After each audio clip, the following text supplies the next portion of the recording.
Hello my friends, today I am delivering a very highly requested video.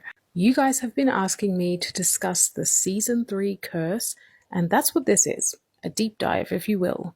So the majority of you that follow me on here watch all the Drag Race seasons around the world, but if you're a strictly US viewer, you're probably thinking, Season 3 curse? I hardly know her. Drag Race Season 3 US was iconic. All Stars Season 3 was iconic. What are you talking about, mistress? And to you I say, the Season 3 curse is reserved for the international franchises only. In fact, it actually originated with Drag Race UK Season 3. Now, for a curse to be dubbed a curse, it has to be reoccurring. There has to be a pattern. UK3 wasn't dubbed a victim of the curse without this pattern continuing. Today I am going to discuss all the Drag Race seasons that are victims to said curse, the reasons why they are considered cursed seasons, the counterpart to a Season 3 curse, because there's always a blessing to go with a curse, and some franchises that have managed to break the curse. So let's begin at the very beginning, because that's a very good place to start. UK Season 3. Now, there were some very high highs this season, especially with Victoria Scone being the first cis woman to compete, having a cast of colourful drag artists, and a top 2 and a bottom 2 lip sync in the premiere episode. However, it soon took a huge nosedive after that. Victoria Scone left very early due to a knee injury. Veronica Green was eliminated third despite being brought back from Season 2 after being diagnosed with COVID. And for me, it really died when Theresa May was eliminated alongside River Medway, despite having a very good snatch game that Rue laughed at. That double sachet was one of the worst crimes to ever be committed. Speaking of, they had a double shantay with Charity Case and Scarlet Harlot that made no sense to me. I'm sorry, but that lip sync was not double shantay worthy. Not to mention Drag Lexa, and obviously Crystal Versace's questionable win at the time because Oliver Day was a clear frontrunner and had more of a winner's edit than she did. The same could be said for España 3, which is probably one of the biggest victims of the Season 3 curse. There was a complete and utter mistreatment with Clover Bish and Visa. Clover in particular was so overlooked, especially in the dance challenge, when the win went to Pink Chadora, who doesn't know how to dance, and Clover is a trained dancer.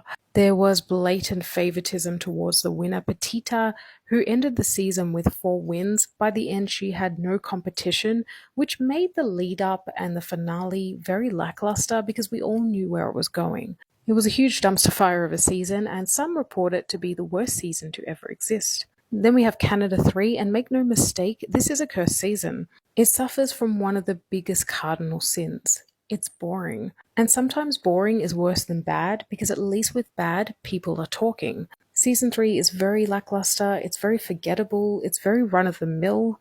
Now I want to be clear, the cast itself aren't boring. It's just that production didn't seem to care much about this season at all. There were no strong edits, especially with the winner Giselle, who really only came onto their radar when she won Snatch Game. I would say it was very rough and unrewatchable. The next victim of the Season 3 curse is Down Under 3. Again, it was boring, but it was also rough. The premiere episode, the queens looked like deer in headlights when they were performing. They didn't know how to dance, their costumes weren't fitting, it was so messy. Isis was definitely the best part, she absolutely deserved her win. And while some people love the BMX Bitches Girl Group Challenge, I find it a tad embarrassing. Sadly, sometimes I forget that this season even existed. Now this might just be my opinion, but I include Drag Race Season 3 on the cursed list. The judging choices, Magnetica being eliminated second, come on. Also allowing Leona Winter to compete and also get to the finale despite doing blackface in the past was a choice. There were some questionable comments towards the winner, Le Philippe from Daphne Burke. I think it's cursed, or at least on the borderline of being cursed. And lastly, we have Drag Race Thailand Season 3. I talked about this in my ranking of all the seasons, but the sound design, the editing, production, the judging, a lot of it was a flop. We cannot deny that it was cursed. What's important to remember with the season curse, however, is that it must have a counterpart. And that is typically Season 2. If the Season 3s are cursed, then the Season 2s are blessed, unless you're Holland Season 2. And so thus Season 3 is compared to Season 2.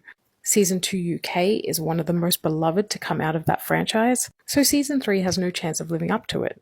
The same goes with España Season 2, which is so iconic, and Season 2 of Drag Race France, hello, my favorite season to come out of 2023.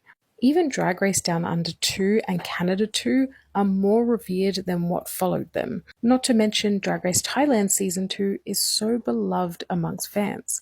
So yes, the cursed seasons that I've just mentioned do have reasons for being cursed, but they're also living in the shadow of some very heavy hitters. Finally, I want to talk about two franchises that I feel broke the Season 3 curse. The first being Drag Race Italia Season 3. I think it's on par with Season 2, to be honest. I really enjoyed it. Italia as a franchise in general tends to get better and better as it goes along. And I mean, Melissa Bianchini was in this season. What more do you need? And finally, we have Drag Race Philippines Season 3, which not only broke the Season 3 curse, it spat, shat, and pissed on it. It is the highest rated season on IMDb for a reason. It was my favorite season of 2024, Be Like Boy's favorite season, and most of yours. It is that bitch and it knows it. So in 2025, there are only 2 seasons that could fall victim to this curse. Drag Race Mexico 3 and potentially Holland 3.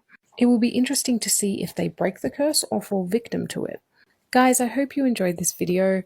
I hope this helped break down the infamous Season 3 curse. Let me know your thoughts on this topic, and I'll be back very soon to recap the latest episode of Canada 5.